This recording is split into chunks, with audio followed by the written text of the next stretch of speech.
जय हिंद दोस्तों। इस वीडियो में हम CDS 1 2023 के ज्योग्राफी के क्वेश्चंस को कवर करेंगे। इससे पहले मैंने हिस्ट्री और पॉलिटी की कंप्लीट एनालिसिस कवर कर दी है। प्रत्येक सवाल में अगर वो स्टैंडर्ड सोर्सेज से हैं तो उनके सोर्सेज बताने का प्रयास किया है। और इसके अलावा अगर कोई प्रीवियस ईयर क्वेश्चन है, काफ़ी सारे प्रीवियस ईयर क्वेश्चन भी हमने देखा। इवन ज्योग्राफी में भी कई सवाल प्रीवियस ईयर के देखने को मिलेंगे और पॉलिटी के अंदर भी थे, तो वो सब कुछ हमने डिस्कस किया है।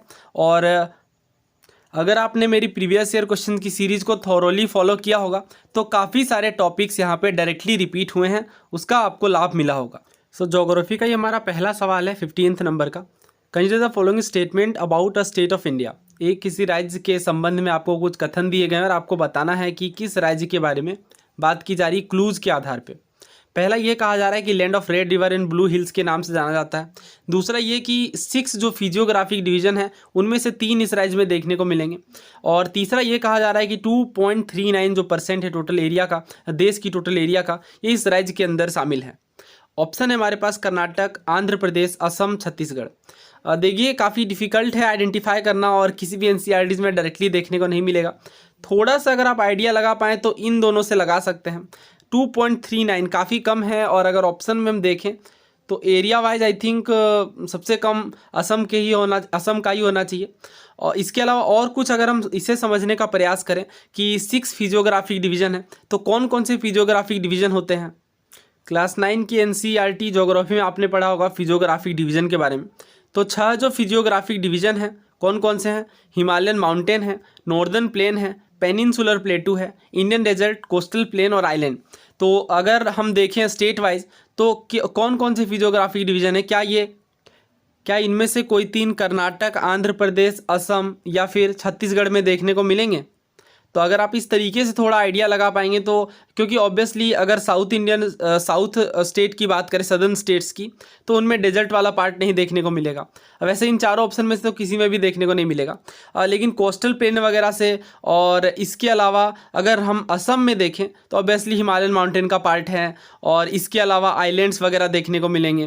पेनिनसुलर प्लेटू नहीं है, डेजर्ट नहीं है, कोस्टल प्लेन नहीं है, लेकिन नॉर्दर्न प्लेन का भी पार्ट है। तो इस तरीके से आप कह सकते हैं कि असम ही फिट बैठ रहा है। लेकिन ये चीज़ अगर आपको याद है तो, अदरवाइज फिर ये काफ़ी डिफ़िकल्ट क्वेश्चन है और NCERTs वगैरह में डायरेक्टली ये बातें नहीं देखने को मिलेंगी। रेड रिवर का लैंड इसलिए कहते हैं ब्रह्मपुत्र नदी के कारण, और कई सारी हिल्स हैं इसलिए land of red river and blue hills कहते हैं। सही आंसर क्या है यहाँ पे, ऑप्शन C असम। आगे बढ़ते हैं, नेक्स्ट क्वेश्चन देखिए। पूछा जा रहा है तेलंगाना के साथ कौन कौन से जो स्टेट्स हैं या बाउंड्री शेयर करते हैं। अब ऐसे क्वेश्चन आसान होते हैं, आपको इंडिया की मैपिंग में क्लैरिटी होनी चाहिए और आसानी से अगर आप एलिमिनेट करके आंसर कर लेते हैं इन क्वेश्चनों का तो टाइम आप बचा सकते हैं ऐसे क्वेश्चंस में, अगर अच्छी प्रैक्टिस आपने कर रखी है तो। सो ये भारत की मैप है। हालांकि मैप की ज़रूरत नहीं पड़नी चाहिए, बट फिर भी मुझे एक्सप्लेन करना है। तो देखिए तेलंगाना है यहाँ पे, और महाराष्ट्र है, इसके बाद छत्तीसगढ़ की सीमा लगती है, आंध्र प्रदेश है और कर्नाटक है। तो आप कह सकते हैं कितने स्टेट्स हो गए यहाँ पे। क्या ओडिशा के साथ सीमा लगती है क्या?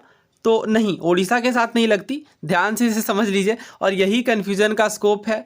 तो अगर आपने ये ऑब्जर्व किया हुआ अच्छे से, बिकॉज देखिए ये यहाँ से छत्तीसगढ़ है, तो महाराष्ट्र है, छत्तीसगढ़ है, कर्नाटक है और आंध्र प्रदेश है। तो ऐसे क्वेश्चन में तो सबसे पहले ऑब्वियसली मध्य प्रदेश को आप एलिमिनेट करेंगे, और इसके बाद कौन सा, ओडिशा और छत्तीसगढ़ में अभी हमने देखा छत्तीसगढ़ है, ओडिशा नहीं है। सही आंसर क्या होगा, ऑप्शन D। अगला सवाल देखिए। Rani told her friends that last year she did boating in 4 different lakes. यानी रानी अपने दोस्तों से यह कहती है कि उन्होंने 4 डिफरेंट लेक्स में बोटिंग की है। कौन कौन से? लोकटक, बारापानी, कोल्लेरू और पुलिकट।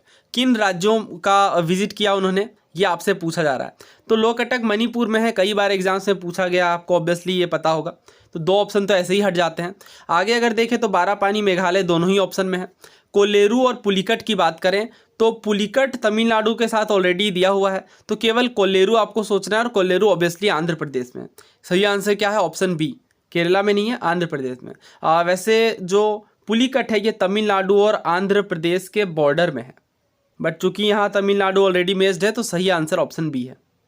ये सवाल देखिए, यह भी बेहद आसान है। सेंसस 2011 के अकॉर्डिंग आपसे पूछा जा रहा है कौन सा करेक्ट है। A person who can only read but can not right is not literate. यानी एक ऐसा पर्सन जो केवल पढ़ सकता है लेकिन लिख नहीं सकता है, उसे लिटरेट नहीं माना जाएगा। और दूसरा ये कहा जा रहा है person aged 7 years and above who can both read and write with no understanding in any language is treated as literate. यानी एक ऐसा पर्सन जिनकी 7 ईयर्स उम्र हो गई या उससे ज़्यादा है और लिखना और पढ़ना दोनों जानता हो समझ के साथ किसी भी भाषा में, उसे लिटरेट माना जाएगा। देखिए ये क्वेश्चन CDS 2017 का है। करेक्ट स्टेटमेंट, करेक्ट ऑप्शन आपको बताना है। सेंसस 2011 के अकॉर्डिंग 4 ऑप्शन है। पहला तो ये person aged 7 and above who can both read and write with understanding in any language is treated as literate. यानी एक पर्सन जिनकी उम्र 7 साल या उससे ज़्यादा है, जो पढ़ सकते हैं और लिख सकते हैं समझ के साथ किसी भी भाषा को, उन्हें लिटरेट माना जाएगा। अब 7 के जगह पे यहाँ 8 है, 9 है और 10 है, तो सही आंसर क्या है? ऑब्वियसली ऑप्शन ए है, बिकॉज 7 साल से ये क्राइटेरिया मेजर की जा रही है। तो ध्यान देने वाली बात यह है कि बोथ रीड एंड राइट की बात की जा रही है, यानी लिखना और पढ़ना जानता हो और किसी समझ के साथ जानता हो किसी भाषा को, तो वो लिटरेट कहलाता है। यानी केवल रीड करने से या केवल राइट करने से वो लिटरेट की श्रेणी में नहीं आएंगे सेंसस 2011 के अकॉर्डिंग। तो इसका क्या मतलब है? A person who can only read, केवल लिख सकते हैं लेकिन केवल पढ़ सकते हैं लेकिन लिख नहीं सकते, इसका क्या मतलब है? ये लिटरेट नहीं है। तो ये तो ऑलरेडी कह दिया गया नहीं है, यानी ये कथन सही है। और दूसरा क्या कहा जा रहा है? Who can both read and write in any language is treated as literate, ये तो बिल्कुल सही है ना, अभी हमने देखा CDS वाले क्वेश्चन में। तो यहाँ पे दोनों ही स्टेटमेंट करेक्ट है। क्या हमसे इनकरेक्ट पूछा जा रहा है? नहीं, करेक्ट ही पूछा जा रहा है। तो सही आंसर क्या होगा? Option C, both 1 and 2। ये चीज़ डायरेक्टली NCERT में भी है, बट चूंकि ये प्रीवियस ईयर क्वेश्चन है तो इस वजह से मैंने डायरेक्टली प्रीवियस ईयर क्वेश्चन ही बताया आपको। ट्रॉपिक ऑफ कैंसर कितने कोस्टल और लैंड लॉक्ड स्टेट से गुजरती हैं? 1 और 7, 2 और 6, 2 और 5 या 3 और 5?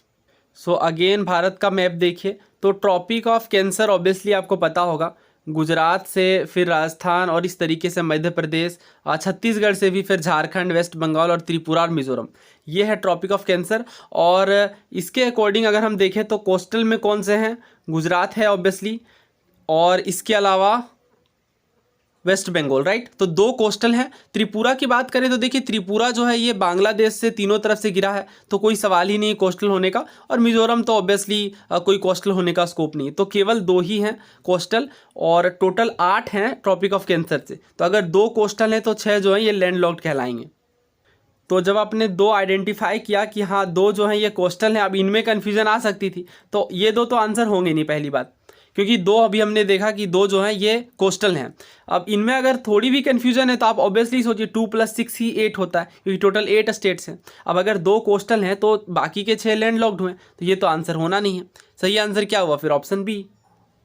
नाउ नेक्स्ट ज्योग्राफी का क्वेश्चन देखिए। Vicky told his friends about his visit to Stewart island, Stewart island, bay of plenty and Hawke bay. अब पूछा जा रहा है कि विकी ने किस देश को विजिट किया है। तो देखिए स्टेवोर्ट आइलैंड, बे ऑफ प्लेंटी और हॉके बे जो है ये तीनों ही न्यूजीलैंड में है। बहुत कुछ एक्सप्लेन करने को है नहीं इसमें, अगर आपको वर्ल्ड मैप में क्लैरिटी है और अगर आपने इन चीज़ों को पढ़ा है तो फिर आंसर कर सकते हैं, अदरवाइज फिर डिफ़िकल्ट हैं ऐसे क्वेश्चंस।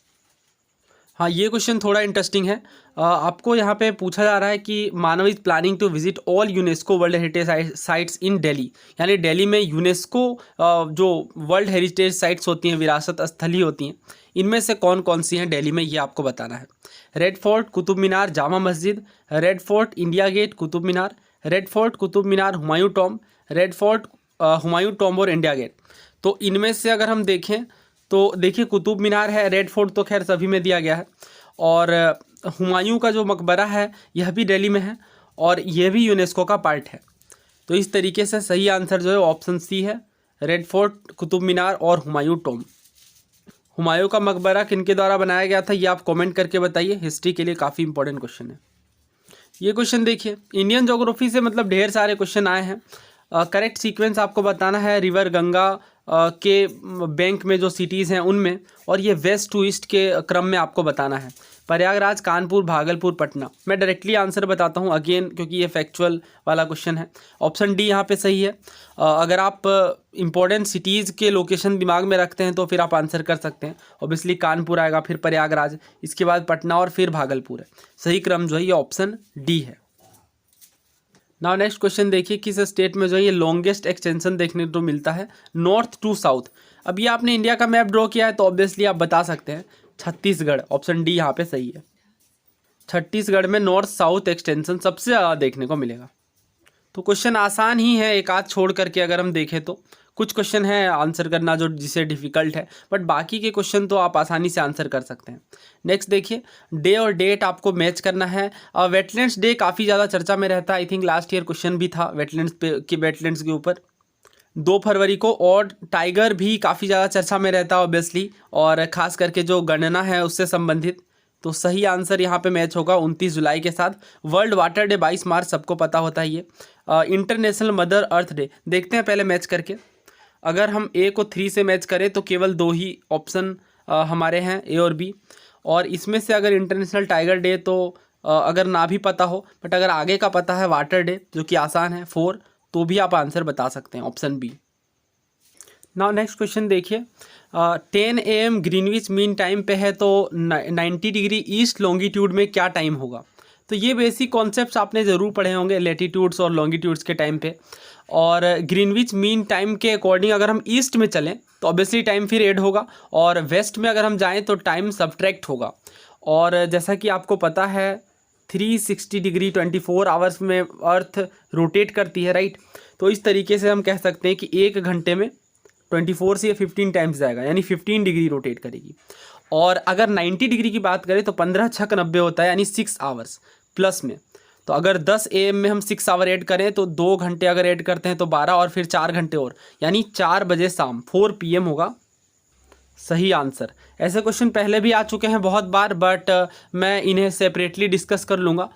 हालांकि हमने प्रीवियस ईयर कवर करने के टाइम पे, बिकॉज लास्ट 3 ईयर्स में इस तरीके के कई सारे क्वेश्चंस हैं, तो उनमें हमने कवर भी किया है इस टाइप के क्वेश्चंस को। अगला सवाल देखिए, पूछा जा रहा है कि कौन से group of planet gas planet हैं, या गैस जायंट्स भी इन्हें कहते हैं, राइट? ये तो बेहद आसान सवाल है, बिकॉज हमें पता है स्टार्टिंग के जो 4 प्लैनेट्स हैं सन से, वो गैस जायंट्स नहीं कहलाते हैं, वो होते हैं टेरेस्ट्रियल प्लैनेट। आगे के जो 4 हैं वो गैस जायंट्स कहलाते हैं। कौन कौन से हैं?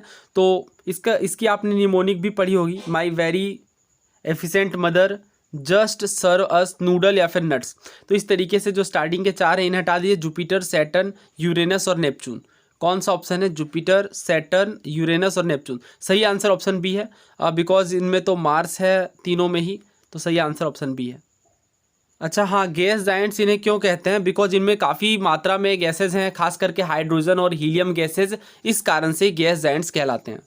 अगला सवाल देखिए, सॉइल टाइप के आधार पर आपको बताना है किस तरह की मिट्टी है। तो एक्सपेक्टेड क्वेश्चन सीरीज में हमने सॉइल्स के टॉपिक को कवर किया था, और मैंने जो आपको PDF प्रोवाइड की थी उसमें सभी सॉइल्स के इंपॉर्टेंट फीचर्स हमने कवर किए थे। वैसे ये काफ़ी आसान होगा, बिकॉज हमने फिजिकल ज्योग्राफी के टाइम पे कवर भी किया था। जहाँ सिल्ट की बात आई तो मैंने आपको अच्छे से समझाया था कि सैंड, सिल्ट और क्ले में क्या फ़र्क है, क्योंकि इस पर बेस्ड क्वेश्चन भी पूछा गया था। इसके बाद कहा जा रहा है कि एडिक्वेट मात्रा में पोटास, फॉस्फोरिक एसिड और लाइम देखने को मिलते हैं इस मिट्टी में। तीसरा ये कहा जा रहा है कि एज के बेसिस पे आप क्लासिफाई कर सकते हैं इस मिट्टी को। ऑप्शन कौन कौन से हैं? तो एलुवियल हैं, लेटराइट हैं, एरिड हैं और ब्लैक सॉइल है। हालांकि सॉइल्स पर मैंने अलग से वीडियो बना दी है, आप उस वीडियो को देख सकते हैं।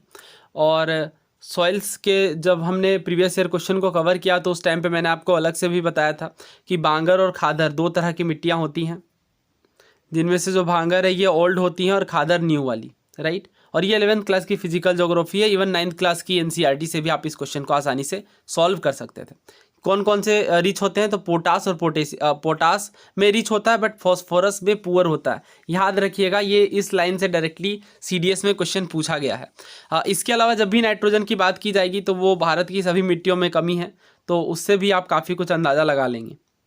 तो बहुत ही आसान सवाल है अगर आप इस स्टेटमेंट को अच्छे से समझते हैं तो।